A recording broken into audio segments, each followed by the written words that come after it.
And I'm glad you're here in this space. Thank you. It's actually really exciting for me to talk with you because, the parallel of where that, being a creator, being a teacher, an artist, and receiving a conduit for the voice of the feminine, it's similar to me too. Like, yeah, it's marching orders, and it's uh it's very much for now. It's very, very, very much for now. And I don't fully understand why, but right now, as we're talking, it feels as if I've stepped a little bit closer to the center of the river, the flow of this, that the divine feminine is requesting our attention and to anchor her here. It feels just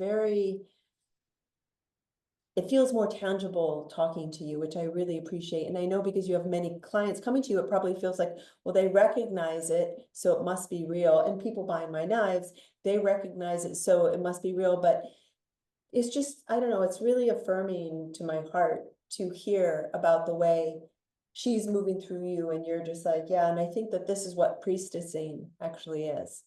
It's not about being in a temple and having an identity and having a spiritual practice. It's about how do you bring the divine down into this reality and make it alive, make it a tangible, moving form, force. Yeah.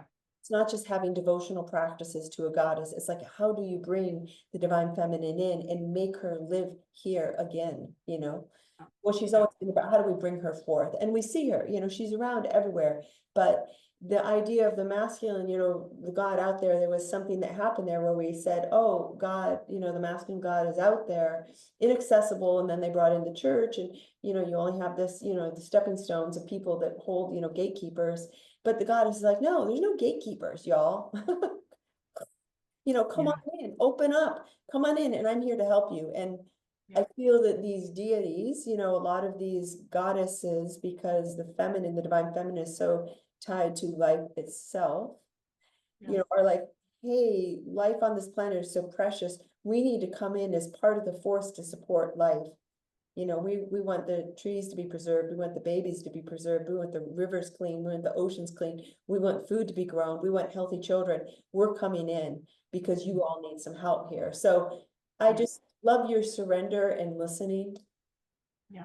Well, and look at, I mean, you can see, when you hold up your, the goddess knives, the ceremonial knives, or, your art, like now that divine mother, the great mother, and Isis and Freya, they're all being expressed through those pieces. Like instead of just you or me speaking to the divine feminine, they're also coming through all those objects that we can see, right? Like I'm just thinking, like, here's Newt, right? Like Newt is here constantly because of the painting, and Kali over here. Like when you create pieces, whether it's ceremonial knives or paintings or candles or whatever that are dedicated to the goddess, they now are coming through this painting. They're coming through that painting, all those ceremonial pieces on your table. The divine feminine's coming through instead of just us, right? So it's like, yeah. They're like, we're just conduits, we're just conduits. This part of the blade here, this was Newt.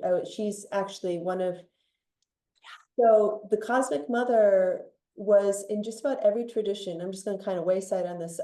Was in just about every lineage there was a cosmic mother, and a cosmic mother is the one that sort of began creation, but she doesn't tend her children. And so, for example, in Egypt and many other traditions, why would you? It's because she doesn't take care of her children. She kind of fell out of favor. Like, why would you make offerings to a goddess who doesn't, a mother who doesn't take care of her children?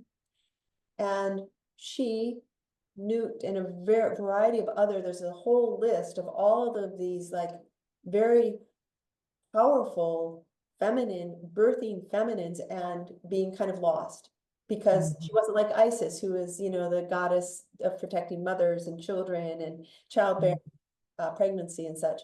And but the thing is that she didn't mind, the cosmic mother was like, hey, I birthed the mother, the father, the children, and the caregivers, and the grandmother. I birthed it all. I don't care. You can drop me out of the picture. But now she's kind of like, actually, there's an element, there's a quality to the feminine, the woman who didn't birth children, she's birthed theaters, books, frequencies, programs, so many powerful forms. Like, she's a cosmic mother. Then there's all these women who are done with their birthing. They're in their 40s and 50s, 60s and 70s. They've birthed their children are in college. And there's a reason they've put us on the back of the shelf, because we are the ones, when we've given birth, we've raised our children, we've, cured all sorts of illnesses, mental, physical, spiritual, with our children. We've watched life come through and grow.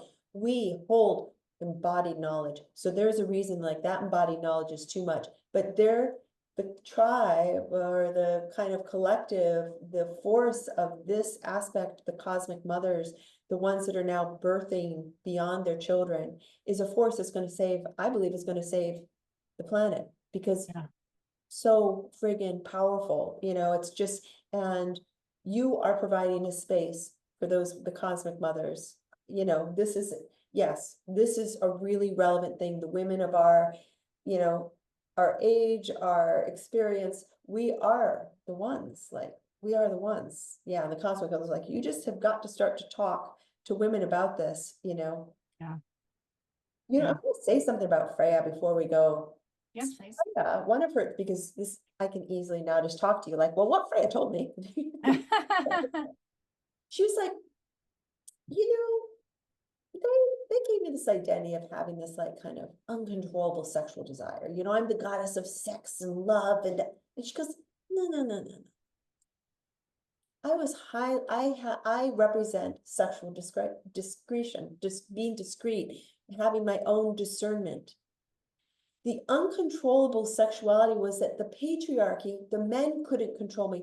I got to choose.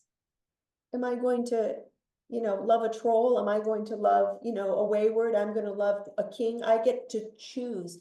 My sexuality is uncontrollable by the patriarchy. It is mine.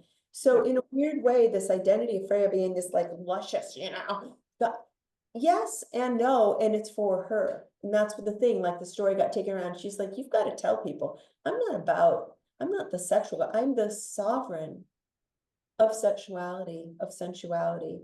I am the sovereign of who I have, relations with in that way. And that's what I represent. So funny, how these goddesses, they come through no, it's been inverted. Oh, of course. It's been inverted. What I represent. So, and we might have gotten a clue when we could see that she was a warrior, her warrior aspect, and having these Valkyries that would take the masculine, take the wounded masculine. So you got to question that. You got to think about that on a bigger level metaphor. Takes the wounded masculine, out of its pain. There's a quality there. What role, this is part of the Nordic mythology of, the Marys, this is our Yeshua, this is our, Balder being, killed by his brother, and friggin' Freya bringing him forth. There's all these mythologies of the masculine dying and then the feminine restoring. But the masculine, the wounded masculine, or the masculine will be killed by the masculine, but the feminine restores. So she's more part of this, resurrection mythology, than we may really acknowledge. So, and in some ways, also recognizing the masculine just doesn't mean men. It can be an aspect of our consciousness that's bound up, the left side of our brain, not the right side, but the left side, caught up in, so we as the feminine, we have the masculine parts of our brain could keep the feminine, down. And so creativity, you're playing the role in a way as Freya, as a Valkyrie, you're releasing people from the masculine constraints, the patriarchal constraints on their expression. Yeah, absolutely. You're restoring, the parts of our brain that won't allow themselves to express. So I find it curious, your name, it has, if you go deeper and deeper in the layers of what those metaphors could be. So it is a really good name for you. Yeah, no, there have been so many times over the years where I've been like, oh my God, well, how am I going to do this? And I'm like, okay, but Whitney Freya's got this. Freya, literally her energy has just fought through and, empowered me. And in so many ways, I'm just beyond grateful. And that's, the goddess wants to lend you her energy, right? To do your work, to be your most authentic self in the world. I love how you said that, really embodying and radiating that our unique facet, that clarity of expression that hasn't been filtered or isn't any longer being edited or muted or whatever. And validating, I talk to people all the time about how, we get the idea, the inspiration, we get all lit up in the moment, right? With some sort of idea. And then what we've been conditioned to do is to turn to the logical masculine side and say, I have this new idea. Can I do it? And then that logical masculine side, because it can only draw on the past to project into the future, since you haven't ever done it before, there's potential risk and danger and lack of safety. And all it's going to say is no, right? And I'm like, no, the masculine is meant to serve the feminine, right? Like the masculine, what do you need to make this happen? Let me go get it for you, create the structures, get you the money, get you the time, the connections, whatever it is you need. That's what the healthy masculine does, right? And I just love how, like, we've done such a good job, as a humanity to create this big game, this 26,000 year, 13,000 year game. It's been so completely thorough, and that I'm super impressed.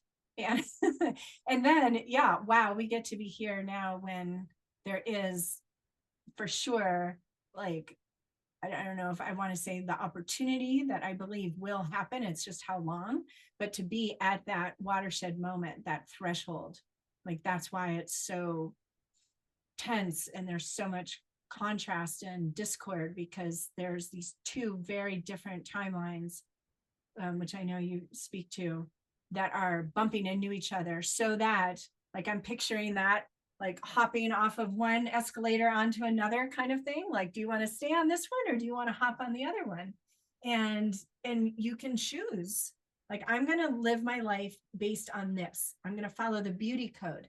I'm going to tune into frequency. I'm going to know myself as energy, and I'm going to live from that space. And you can do that. Like, that's how I live and do business and earn enough money to pay the bills, and all that is on that timeline. And so they're just really close, and like the gears are grinding together, maybe, because they're so close for this period of time. And then what happens next is just completely up to us.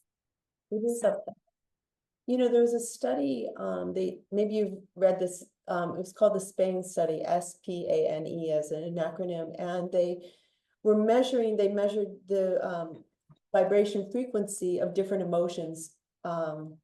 I can send you a link for it.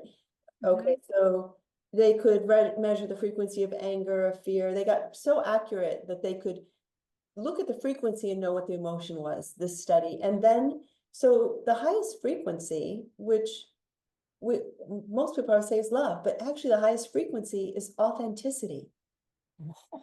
It's higher than love. So, Yeah. and the kind of the caliber of the way they were saying what authenticity is, well, we know what authenticity is, but it's also how it is seen outside, what it can be seen as, like whether someone's being authentic or not, is telling the truth. You're telling the truth and you believe what you're saying, like you're fully aligned. I'm telling the truth that I know. This is my truth. And that's that. And you're not taking somebody else's. So when you're getting, what I love is when we're in the process of making that conversation, like I loved graphite because it was like, graphite is so honest. Like, it's just the most honest medium. I don't know why it's felt so honest to me. And it just felt so honest when I was working with graphite. It's just great, graphite and paper. But when we're in the process, even if we're working with paints, we're in that, this is my mark. No one else made this mark. This is my mark. And I gotta believe it because I just made it. And there's this quality where it's like comes in, it's just like, what you've done is exactly what you've done, and just being present with that. And when you go into that for a few hours or days or years, it becomes sort of a way of inhabiting one's reality. And I think that that's part of your magnetism, is that you have inhabited your authentic nature so deeply, and you set a resonance for other people to kind of lean into that. And that's so important. And now that I know that it's like the highest frequency on the planet, I'm like, okay, that's a kind of a game changer in a way, because love is very complex. Love is often related to codependency. It's related to, our kind of biological codes, our imprints, our survival mechanisms. That period when you first love your child, it's half survival, half reality. It's hard to separate it. But authenticity, that's so. Right? It just is. Just is. So and that's the I am. That's the I am presence, right? Like I am whoever I say I am. And like that. Okay, that's a whole other conversation. Okay, I feel like you and I may keep talking, but I feel like I'm gonna stop the recording. Okay. So that Thank you so much. It was such an honor. we don't blow up YouTube, right? Thank you so much. It was really a pleasure. My goodness. Yeah. No, I am just ecstatic, and I can't wait. If people, when you're watching, if you have questions, comments below, who knows what's coming next. We'll link you to these practices. I highly recommend your practice, as finding, a place in this authentic web of being your fractal in the great turning. Okay, before we leave though, I do want to ask for people.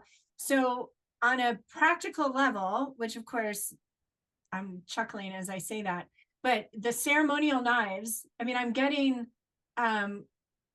clearly used in ceremony, but you talked about carrying it around in your pocket. Like it feels like a power, like a talisman, like a personal tool that you carry and use. Or so how would you, for someone who's like, yeah, but what are ceremonial knives? What do I do with them? Okay, so each of them have, generally, if you go on my site, not everything I make is on my site, but you'll go on and you'll just look at what the form is you're drawn to, and then research who that is. Like, oh, I'm drawn to that form. That form is because these tools are tied to another consciousness. They're going to kind of, not to be so out there, but they just kind of are encoded with that other consciousness. Yeah. So me personally, I have all of them. I will carry them in my purse, in my pocket, just as a daily thing, as kind of like a backup to remind me, oh yeah, I have that.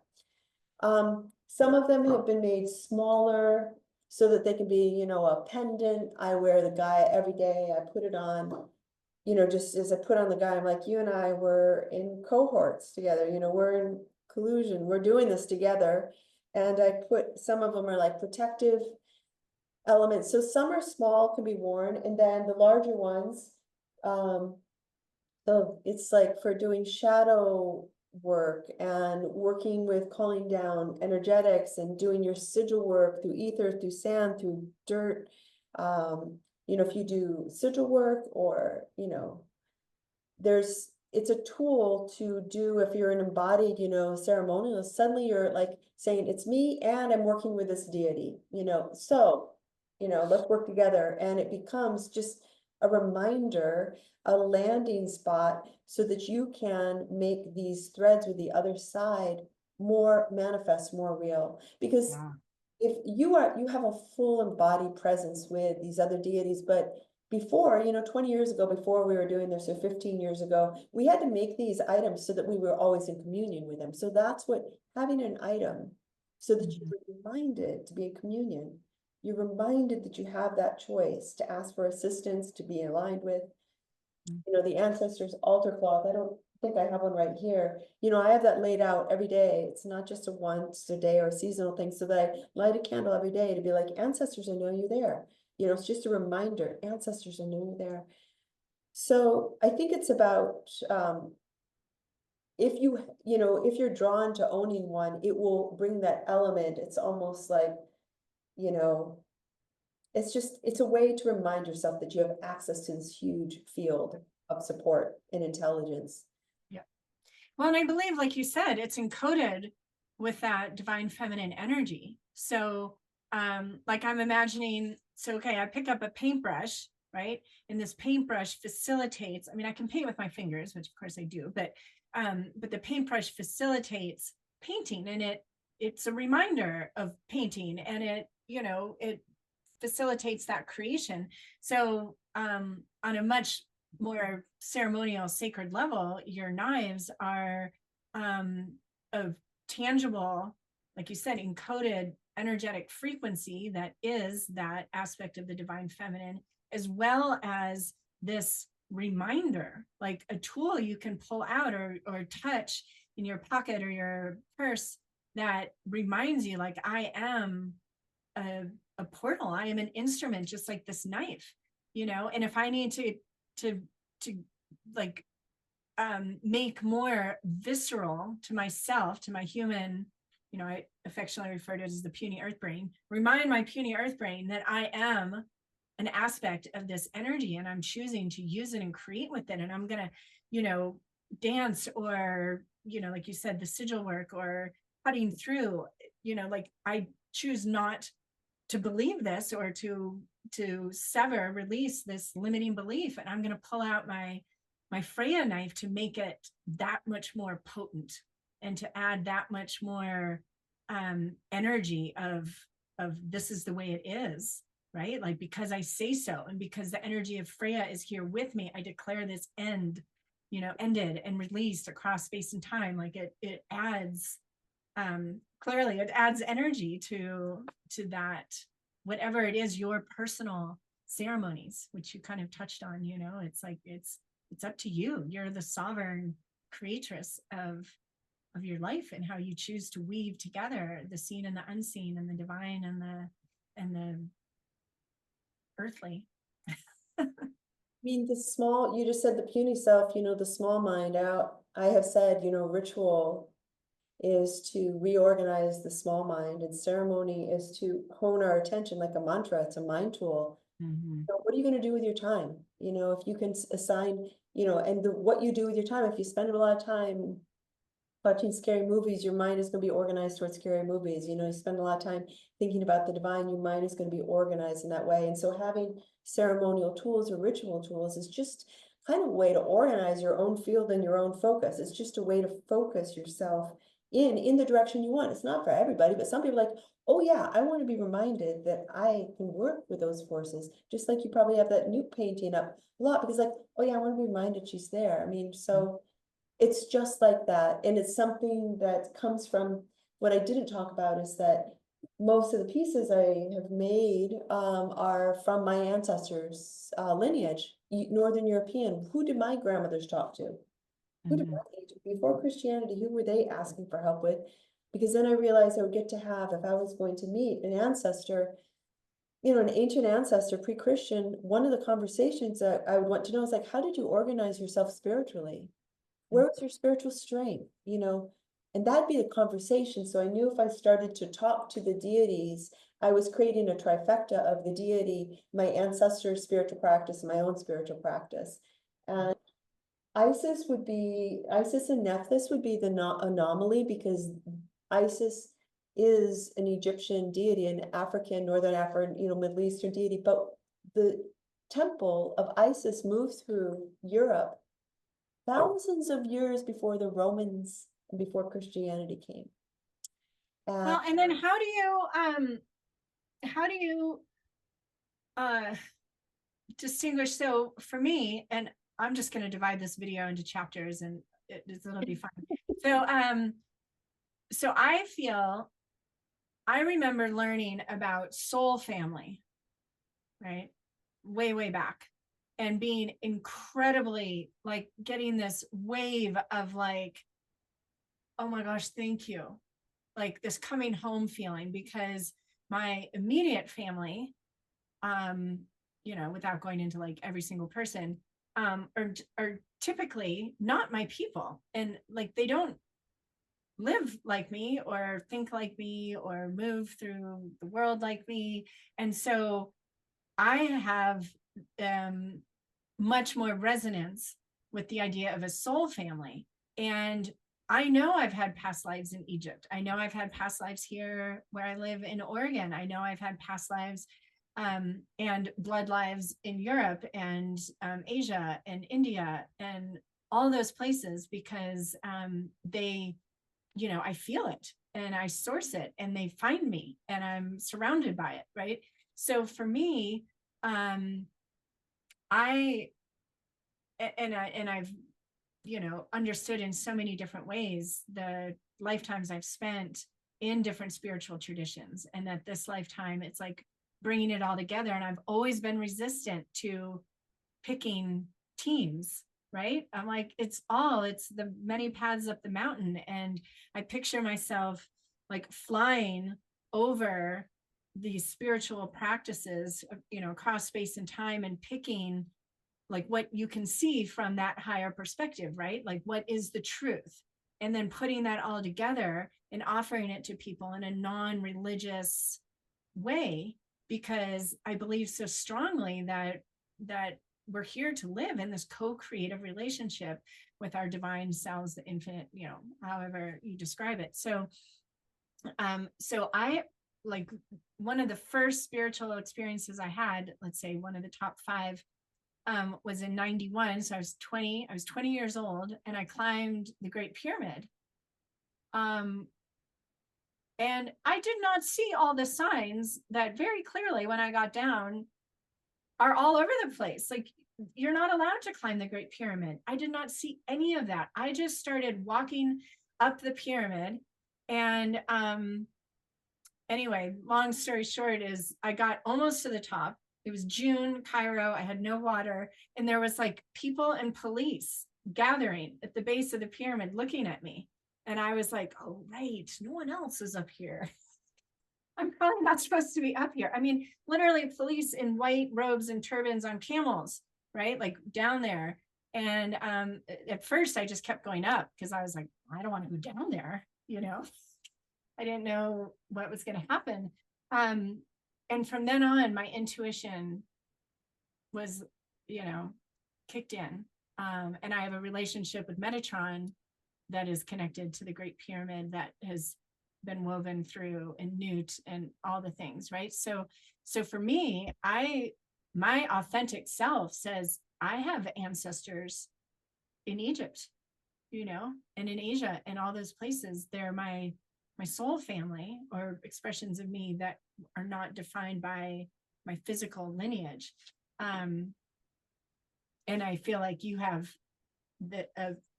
more of a conviction, at least, you know, on the other side. So what is, like, how do you interpret that, or what's your I think response? Or I've done a piece of work, I don't know where it is right now, where, I mean, I do believe, I think this lifetime, for some of us, we will be recalling so much wisdom from many lifetimes. And we're here in a white woman's body to enact it, you know, to take all that wisdom and put it into an offering, a form, and you're doing that.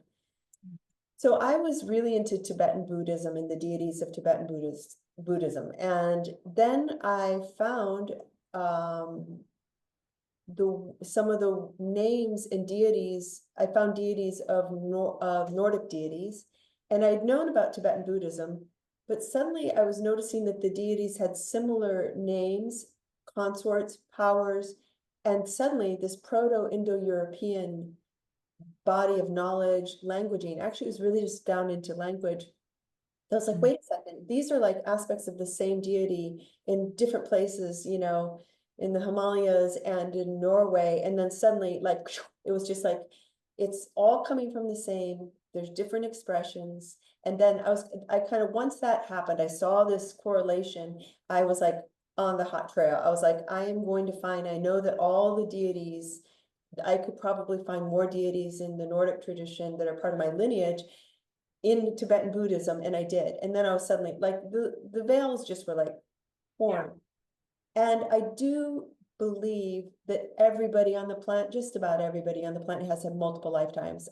When I was 3, I was aware that I had many lifetimes. I came in aware of that. So I've spent my whole life looking at, remembering what different lifetimes I had. And at 20, I was at Machu Picchu. That was my kind of like where I suddenly realized I was hiking the trail to Machu Picchu, and I was backpacking on the road, and I would stop. I would get this thing where, you know, you just have that thing where you just fall asleep. And I was a long distance runner, so I was kind of ahead of the group and hiking by myself. And I would get to these ruins, and then I would sit down and I would just like collapse. I'd fall asleep and I'd dream. And then I'd wake up. I'd be like, well, that was weird. And I'd go on the trail, and then I was like, oh, I just dreamed about this trail. And I dreamed and dreamed, got to Machu Picchu, and you can't camp in Machu Picchu. So we're up at the top and you're not allowed to go down at night. So we just are up looking at Machu Picchu and we camp, and I have this full on dream of Machu Picchu. Like it's alive. It's just fully alive. It's the time, you know, Machu Picchu is totally, you know, back when. And the next morning we wake up, we go down, and the trains had been stopped. So there's no tourists. And there was an anthropologist, archaeologist, tour guide who, you know, there's 6 of us there. He's like, would anybody like a private tour? And I'm like, so he takes me around for a private tour throughout Machu Picchu. And I was like, oh, I know that. Oh, I know that. I know that. I was like, I dreamed that. I kept it. And he took me to places that you don't usually get to go. And then at 20, I was like, I got it. I couldn't have done that unless I had been there. You know, it was just a whole week of past life memories. So I fully believe that we all have past lives and wisdom stored there, and some of us are actually walking it. And I'm curious, like, if you have a number, like I have like 81 parallel lifetimes I'm living right now, and parallel both in strength and in challenges, things I couldn't work out. You know, the time that I was drowned is, you know, drowned for being a healer and a witch and speaking my voice. I'm here to unravel that one. So we're unraveling both toxic, you know, non-sovereign lifetimes and extremely sovereign, wise, spiritual lifetimes, and we're carrying it all in us. And if we're lucky, we're going to recognize that and kind of awaken and bring it into form and offering and our life practice. So because I have this thing of like wanting to have Europeans not appropriate because their ancestors waiting part of the game. And if you're in an ayahuasca ceremony and just listening to the song lines of someone else's grandparents, your grandparents are being left out. Like your grandparents want to be part of this. Your ancestors of this body want to be part of seeing you excel and become a beautiful, you know, ancestor and a beautiful grandchild. They want you, but if you're only listening to other people's song lines and only looking at somebody else's ancestors, you're losing out of this vital prayer line and body of wisdom.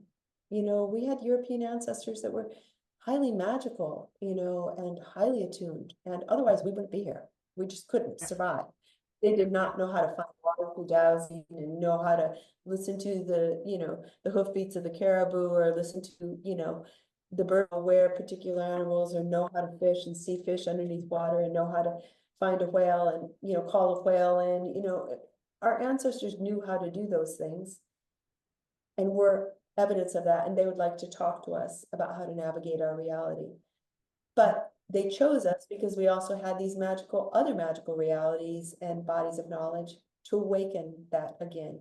We could come in and be like, yeah, I'm open to that, because I was a nun, you know, I was a Tibetan Buddhist nun, and I was, you know, a priestess in Egypt, and I understand. I was, you know, I lived on the land, I was indigenous. I understand the value of this as a soul, so I will help awaken it in this ancestry line, this ancestral line.